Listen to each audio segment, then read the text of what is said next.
Hey guys, Kiko here for another Q&A.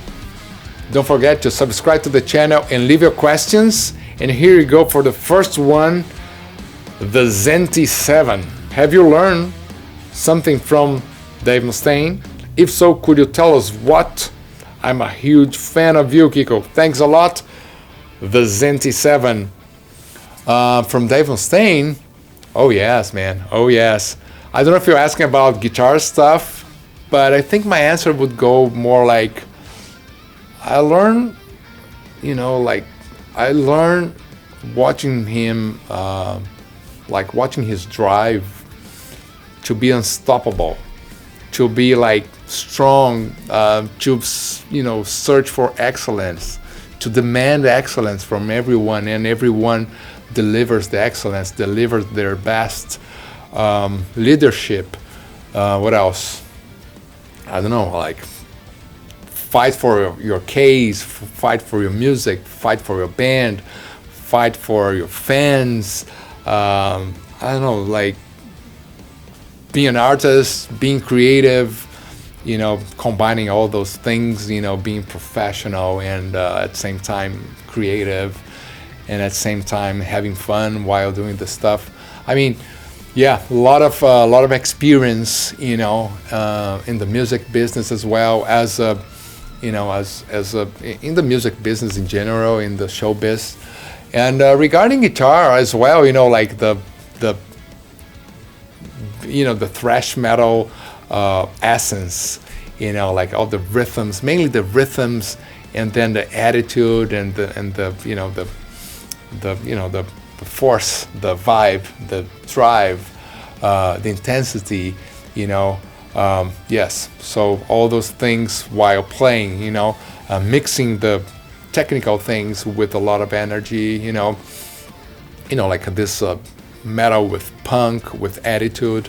So yeah, I think I'm a way better rhythm player because of just hanging and playing with Dave for all those years, since 2015.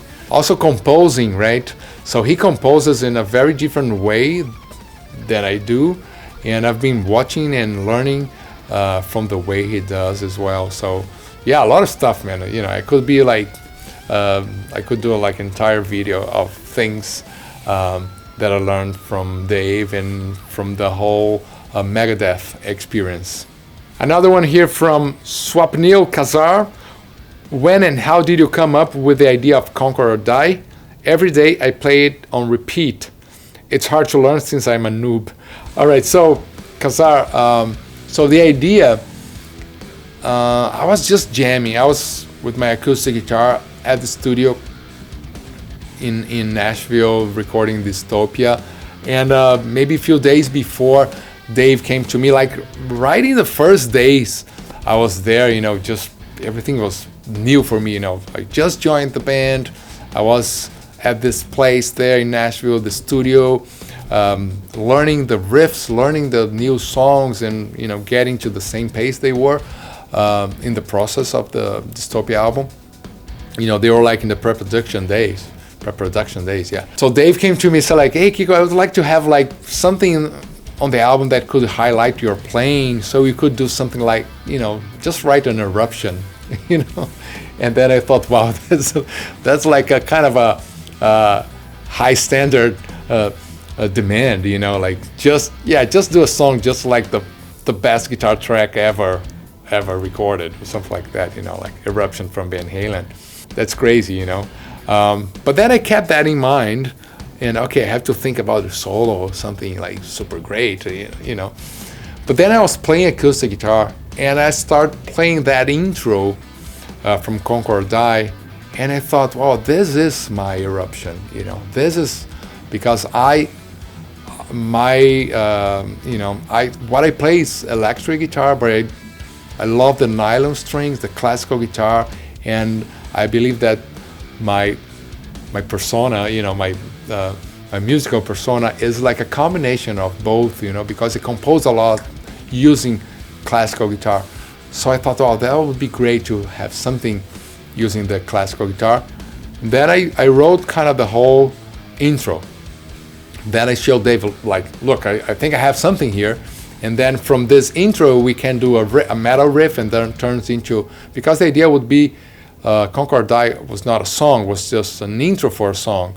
So then the riff would start kind of like the acoustic, and then me and Dave, we sat down and kind of decided those rhythm patterns and the riff from the metal part of the Conquer or Die.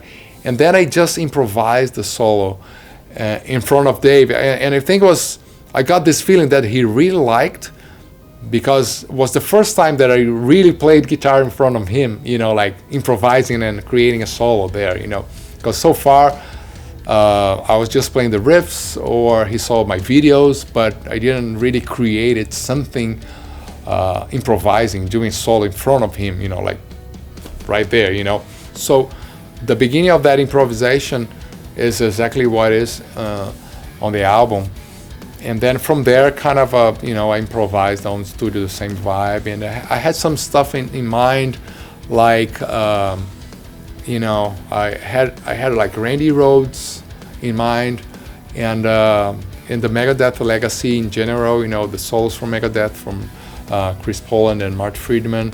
So that's why I kind of used that, pentatonic that Mark Friedman used a lot, or using Tornado of Souls, but I use it in a completely different way, right? So it's not kind of, I believe it's not recognizable, but the sound is there. And things like this, like kind of thinking about like what would, Eruption, Van Halen would be too much if I copy something like that, wouldn't be cool.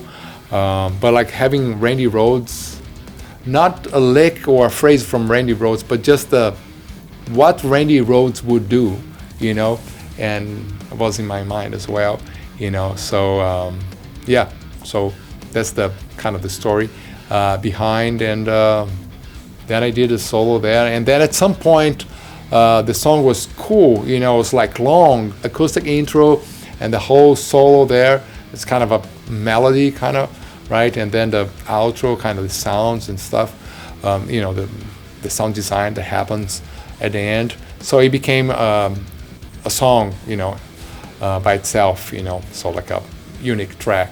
So this decision was like later, after the song was done.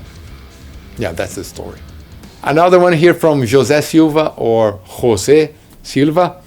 Kiko, when tracking guitars, do you and Dave single track them, or is it something more like a quad tracked?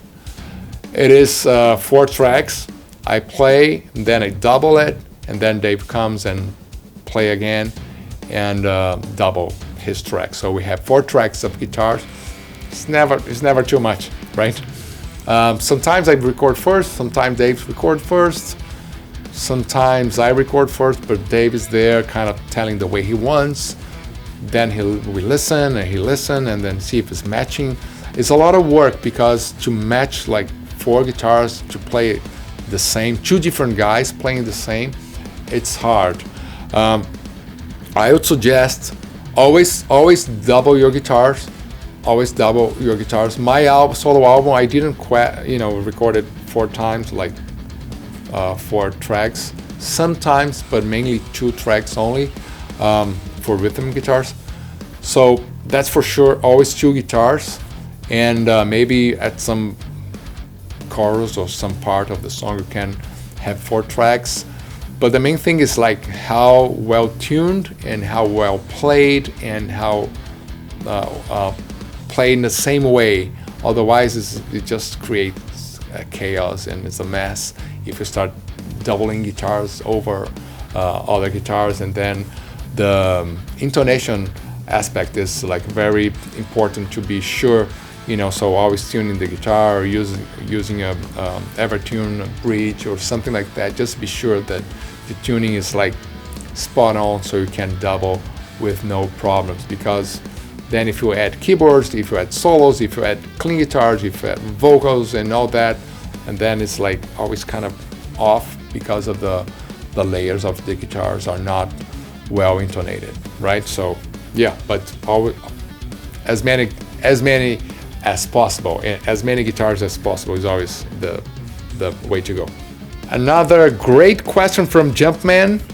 Do you feel you continue to improve in guitar now? And what do you work in guitar actually? All right, so if you're asking if I know more about scales or if I play faster, it's not the first thing that comes to my mind.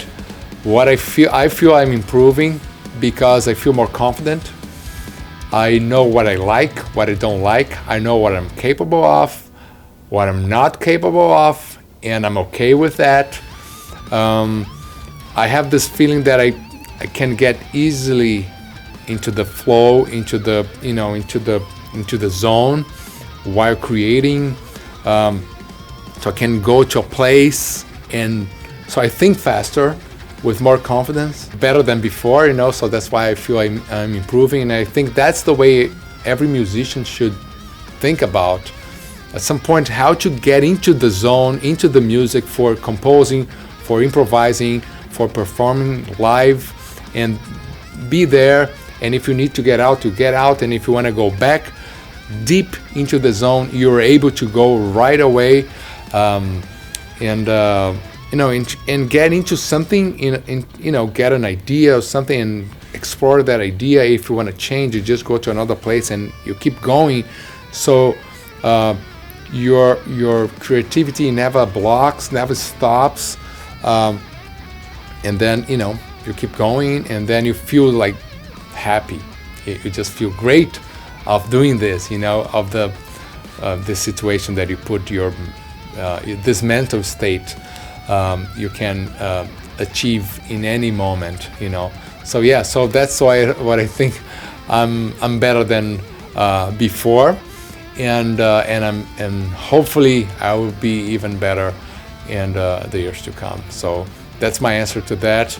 And regarding scales or technique, so I feel more confident about some stuff. I think things every time makes more sense. Even basic theory, I can use those knowledge, easily, and then I can express myself. It's like in a personal way. I can be myself using those tools like the modes and the triads and the dominants and the subdominants and whatever names. I love theory, and I love listening. I love listening to different kinds of music and see the way they do, the way the composers they use their emotions and the theory and all that. And then I try to extract some stuff that I like for myself, and then so I'm getting better on knowing who I am and what I want to say, So thanks a lot. Subscribe to the channel, leave more questions, and see you in the next video.